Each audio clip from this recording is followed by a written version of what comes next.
ஆப்கி அதாலத்ல இந்தியாவோட foreign minister doctor Jaishankar மேல போடப்பட்ட குற்றச்சாட்டு என்னன்னா, இவரால நாட்டோட பேரை கெடுக்கிறவங்கள தடுத்து நிறுத்த முடியலன்னு. டாக்டர் ஜெய்சங்கர் சார் முழு உலகத்தோட நியூஸ் பேப்பர்லயும், நியூயார்க் டைம்ஸ் போன்ற நியூஸ் பேப்பர்லயும், வாஷிங்டன் போஸ்ட்லயும் இந்தியால மைனாரிட்டிஸ் மேல, முஸ்லிம்ஸ் மேல அடக்குமுறைகள் நடக்குதுன்னு சொல்றாங்க. உங்களோட ஃபேவரட் ராகுல் காந்தியோ வெளிநாட்டுக்கு போகும்போதெல்லாம் இங்க முஸ்லிம்ஸ் வாழ்றது ரொம்ப கஷ்டம்னு சொல்றாரு. ஆனா யார்கிட்ட இருந்தோ எந்த பதிலும் வர மாட்டேங்குது. முதல்ல இந்த நாட்டுக்குள்ள டிஸ்இன்ஃபர்மேஷன் கேம்பெயின் நடக்குது, அவங்கள என்ன பண்ணலான்னு சொல்லுங்க. ஏன்னா இங்க என்ன நடக்குதுன்னா, அவங்க இங்க இருக்கிற மிஸ்இன்ஃபர்மேஷனும் வெளிநாடுகள்ல உள்ள மிஸ்இன்ஃபர்மேஷனும் ரெண்டுமே கனெக்ட் ஆயிடுது. சில நேரங்களில் கனெக்ஷன் கொஞ்சம் லூஸ் ஆயிடுது. அப்ப மக்கள் வெளியே போய் பர்சனலா கனெக்ட் பண்ணிக்கிறாங்க. ஜார்ஜ் சோரோஸ் மாதிரியான ஆளுங்க என்ன சொல்றாங்கன்னா, இந்தியால இருக்கிற முஸ்லிம்ஸ்க்கு சிட்டிசன்ஷிப் பறிக்கப்படும்னு சொல்றாங்க. இத பத்தி நீங்க என்ன சொல்ல நினைக்கிறீங்க? இல்ல ரஜத் சார், யூரோப் கான்ஃபரன்ஸ்ல அவங்க என்ன சொன்னாங்கன்னா, மில்லியன்ஸ், நீங்க இந்த எண்ணிக்கையை பாருங்க, மில்லியன்னா 10 லட்சம், millions of Muslims lose their citizenship. அவர் அப்படிதான் சொல்றாரு, ரெக்கார்ட்ல இருக்கு. நான் அவரை பத்தி மட்டும் சொல்ல, இப்படிதான் நிறைய பேர் சொல்லிக்கிட்டு இருக்காங்க. நீங்க யுஎஸ்ஏல இருக்கும்போது பராக் ஒபாமா உங்ககிட்ட கேள்வி கேட்டார்ல, ஒரு சில ரிமார்க்ஸ் சொன்னாரு. இந்த லெஸ் லிபரல் உலகம் இது மோடிஜியோட வெற்றியை சகிச்சுக்க முடியல. இவங்கெல்லாம் என்ன நினைக்கிறாங்கன்னா, அவங்களுக்கு சாதகமான மக்கள் இருக்காங்கல்ல, அவங்களுக்கு பொலிட்டிக்கல் சக்சஸ் கிடைக்காதப்போ இவங்களுக்கு சப்போர்ட் பண்ற மாதிரி ஏதாவது சொல்லித்தானே ஆகணும். இல்ல அவங்க எல்லாம் என்ன சொல்றாங்கன்னா, மோடி ஹிந்து நாடா மாத்தணும்னு சொல்றாரு. ஏன்னா அவர் ஒரு ஹிந்து நேஷனலிஸ்ட். நரேந்திர மோடி நேஷனலிஸ்ட் தான், அது எல்லாருமே பார்க்க முடியுதே. அவங்க கிட்ட நான் என்ன சொல்ல விரும்புறேன்னா, நீங்க சத்தியம் பண்ணும்போது பைபிள் மேல கைய வச்சு தானே சத்தியம் பண்றீங்க. சொல்லுங்க, அடுத்தவங்க மேல குற்றச்சாட்டு சொல்றது ரொம்பவே சுலபம். பிரிட்டனோட பிரைம் மினிஸ்டர் ரிஷி சுனக் என்ன சொல்றாருன்னா, ஹிந்துன்னு சொல்லிக்கிறதுல பெருமைப்படுறேன்னு சொல்றாரு. பூஜையும் பண்றாரு, ரக்ஷா பந்தன் கொண்டாடுறாரு, தீபாவளியும் கொண்டாடுறாரு, இங்க வந்தப்ப கோயில்களுக்கும் போறாரு. அவரை பத்தி யாரும் எதுவும் சொல்றது இல்லையே. அதான் சொல்றேனே, இது ஒரு பொலிட்டிக்கல் அட்டாக். இது நிச்சயமா பொலிட்டிக்கல் அட்டாக் தான். நீங்க ஏதாவது வெஸ்டர்ன் நியூஸ் பேப்பர் பாத்தீங்கன்னா அதுல ஹிந்து நேஷனலிஸ்ட் மோடி கவர்மெண்ட். உங்களை பத்தி ஏன் சொல்லிக்க மாட்டேன்றீங்க? சொல்லுங்க. கிறிஸ்டியன் டெமோக்ராட்ஸ், கிறிஸ்டியன்ஸை பத்தி, அவங்க நாட்டை பத்திலாம், அவங்க பார்ட்டிஸ் இருக்குல்ல. இத நாம எப்படி தடுக்க முடியும்னா, நம்ம நாட்டுடைய மக்கள் எப்ப நம்மளுடைய அரசாங்கம் மேல நம்பிக்கை வைக்கிறாங்களோ அப்பதான் எல்லா பிரச்சனையும் சரியாகும். இங்க நமக்காக நம்ம கவர்மெண்ட் என்ன பண்ணலன்னு சொல்லுங்க. அவங்க மக்களுக்கு உணவு கொடுக்கறாங்க, லோன் கொடுக்கறாங்க, ஃபைனான்சியல் எய்ட், மக்களோட பேங்க் கணக்குல காசு போடுறாங்க, ஆவாஸ் யோஜனா மூலமா வீடுங்க கொடுக்கறாங்க, மக்களுக்கு ஹெல்த் ஆக்சஸ் கொடுக்கறாங்க, இந்த ஜன் ஆரோக்கிய யோஜனா, ஆயுஷ்மான் பாரத்ல மக்களுக்கு பென்ஷன் கொடுக்கறாங்க, விவசாயிகளுக்கு ஃபெர்டிலைசர்ஸ்க்காக அவங்க அக்கவுண்ட்ல டைரக்டா காசு போடுறாங்க. இதுல எல்லாத்துலயும் என்ன மத பேதங்கள் இருக்குன்னு சொல்லுங்களேன். எந்த சிச்சுவேஷன்லயாவது யாராவது வந்து என்னோட பேர் இது, அதனால இது எனக்கு கிடைக்கலன்னு இதுவரைக்கும் யாராவது சொல்லியிருக்காங்களா? இத பத்திலாம் இங்க யாருமே பேசுறது இல்ல.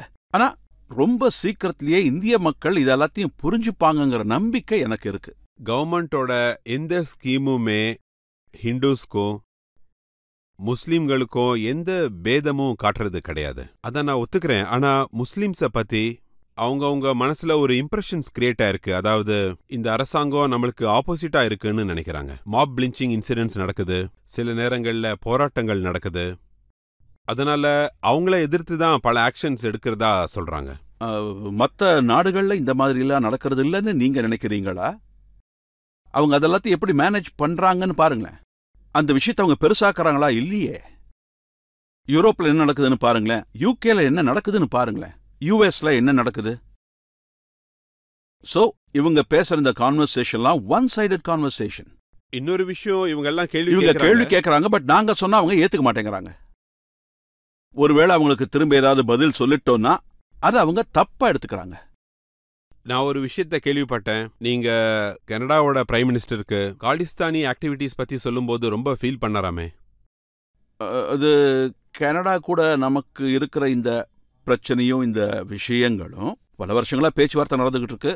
அங்க இருக்கிற காலிஸ்தானிஸ், அங்க அவங்களுக்கு கொடுக்கப்பட்டிருக்கிற அந்த ஸ்பேஸ், அது கொஞ்சம் ரொம்பவே, அது சில ரிப்போர்ட்ஸ் மூலியமா தெரிய வந்துச்சு. அவர் ஆன்டி இண்டியா ரெஃபரண்டம்க்கு அலோவ் பண்ணறாமே.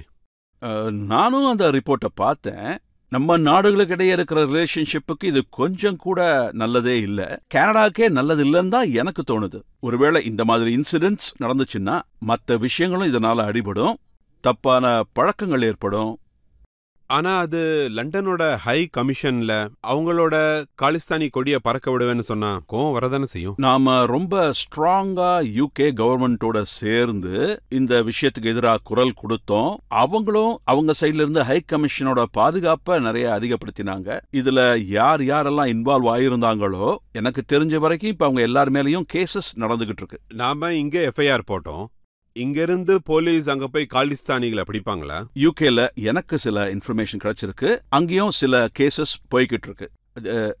நாம FIR போட்டு தான் ஆகணும். ஏன்னா அது நடந்திருக்கிறது நம்ம நாட்டோட இடத்துல தான். ஹை கமிஷன் இருக்கிறது நம்ம இந்தியால தான். நீங்க இத பாகிஸ்தானிஸ் தான் பண்ண வச்சாங்கன்னு சொன்னீங்க, ISI பண்றாங்கன்னு சொன்னீங்க. ஆனா இப்ப அவங்க சாப்பாட்டுக்கே கஷ்டப்பட்டுட்டு இருக்காங்க. என்ன பண்ண போறாங்க?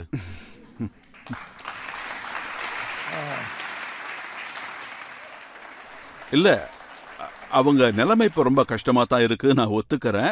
அது மட்டும் இல்லாம இதுக்கும் காரணங்கள் இருக்கு. அதை அவங்களும் யோசிச்சு பார்க்கணும். அதாவது இந்த நிலைமைக்கு நாம எப்படி வந்தோம்னு அவங்களும் யோசிச்சு பார்க்கணும். ஏன்னா அவங்க டெவலப்மெண்ட்டை அப்படியே முழுசா நிறுத்திட்டாங்க. அவங்க எல்லாரோட ஃபோக்கஸுமே ஆர்மி மேலேயும் டெரரிசம் மேலேயும் தான் இருந்தது. டிப்ளமேட்டிக்கலி அவங்கள கொஞ்சம் டைட் ஆக்கிட்டீங்க இல்லையா? அவங்க பிரசிடென்ட் பைடன் கிட்டேயும் கொஞ்சம் ரிக்வெஸ்ட் பண்ணாங்களாம். சல்மான் கிட்ட நீங்க கொஞ்ச நேரம் எங்க நாட்டுக்கு வந்துட்டு போங்க, எங்களுக்கு மரியாதை கிடைக்கும்னு கேட்டாங்களாமே. அதை பத்தி எல்லாம் எனக்கு தெரியாது. அதை பத்தி எங்கிட்ட அவங்க எதுவும் சொல்லல.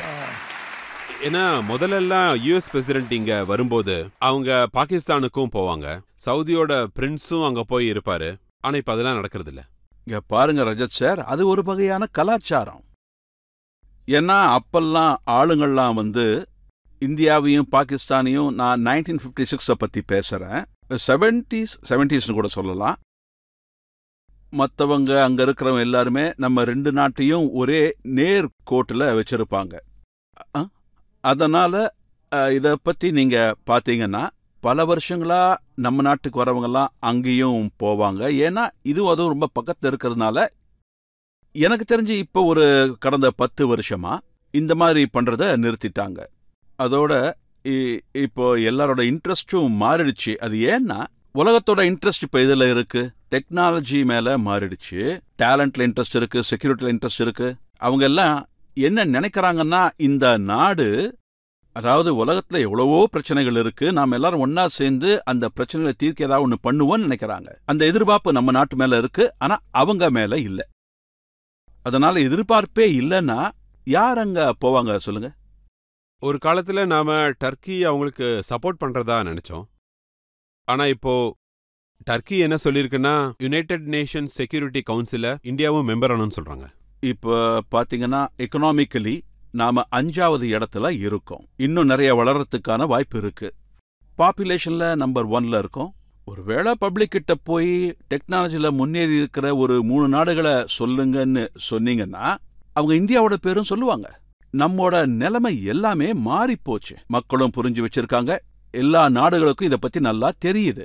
அதாவது இந்த G20 மெம்பர்ஸா இருக்கிற நாடுங்க எல்லாருமே, அந்த மெம்பர் கண்ட்ரிஸ் எல்லாம் நல்ல தெளிவாவே புரிஞ்சுக்கிட்டாங்க. அதாவது இந்தியாவோட பங்களிப்பு அதுல கண்டிப்பா இருக்கணும்னு நினைக்கிறாங்க. ஏன்னா நம்ம நாட்டோட வளர்ச்சி அவங்க பாக்குறாங்க. நம்ம நாடு என்ன பண்ணுதுன்னா, இந்த பூகம்பம்லாம் ஏற்படும் போது நாம தான் முதல்ல அந்த இடத்துக்கு போய் அதான் அந்த மொத்த நாடுகளை பொறுத்த வரைக்கும் நாம தான் முதல்ல டிசாஸ்டர் டீமை கூட்டிக்கிட்டு போய் அங்க ஹெல்ப் பண்றோம். அங்க போய் ஒரு ஃபீல்ட் ஹாஸ்பிட்டலை உருவாக்கி ஹெல்ப் பண்றோம். நாம அங்க பல பேருக்கு ட்ரீட்மெண்ட் கொடுத்துருக்காங்க. நம்ம இந்த டாக் ஸ்குவாடெல்லாம் இருக்குல்ல, நம்ம டாக் ஸ்குவாட், அதெல்லாம் யூஸ் பண்ணி மக்களை காப்பாத்தி இருக்காங்க. இதெல்லாம் நடந்திருக்கிறதுனால உலகத்துக்கு நம்ம மேல இருந்த கருத்துகள் மாறி இருக்கு. அதை நினைச்சு நாம கண்டிப்பா பெருமைப்பட்டு தானே ஆகணும். நம்ம பாகிஸ்தானுக்கு ஏதாவது ஃபியூச்சர் இருக்கா?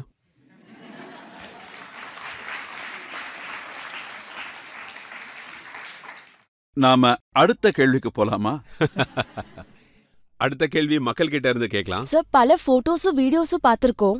பியோக்ல இருக்க மக்கள் நிறைய பேர் அவங்கள இந்தியாவோட சேர்த்துக்க சொல்லி டிமாண்ட் பண்றாங்க. மோடி அரசாங்கம் அவங்களுக்கு ஹெல்ப் பண்ணுவாங்களா? கிட்டத்தட்ட 30 வருஷத்துக்கு முன்னாடி நம்ம பார்லிமெண்ட் இதுக்கான முடிவை எடுத்துச்சு. ஆமா, அது கூடவே ரெசல்யூஷனும் கொடுத்துச்சு. இந்த பிஓகே வந்து இட் இஸ் இந்தியாவோட இன்டெக்ரல் பார்ட் ஆஃப், அது இந்தியாவோட ஒரு பார்ட், அது எப்பவும் அப்படிதான் இருக்கும்னு சொன்னாங்க. இந்த பிரச்சனைக்கு அப்போ ஒரு ரெசல்யூஷன் கொடுத்தாங்க.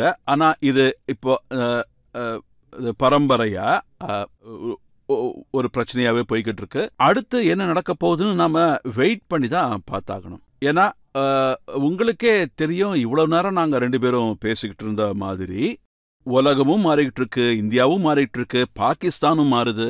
இதனால இந்த விஷயம் எந்த டைரக்ஷனை நோக்கி போகும்னு இப்ப சொல்றது ரொம்ப கஷ்டம். அதனாலதான் கேக்குறேன், பாகிஸ்தானோட மேப்பிங்கும் மாறுமா என்ன? இல்ல, பிஓகே நிச்சயமா பாகிஸ்தானோட மேப்ல இல்ல, இந்தியாவோட மேப்ல மட்டும்தான் அது இருக்கு.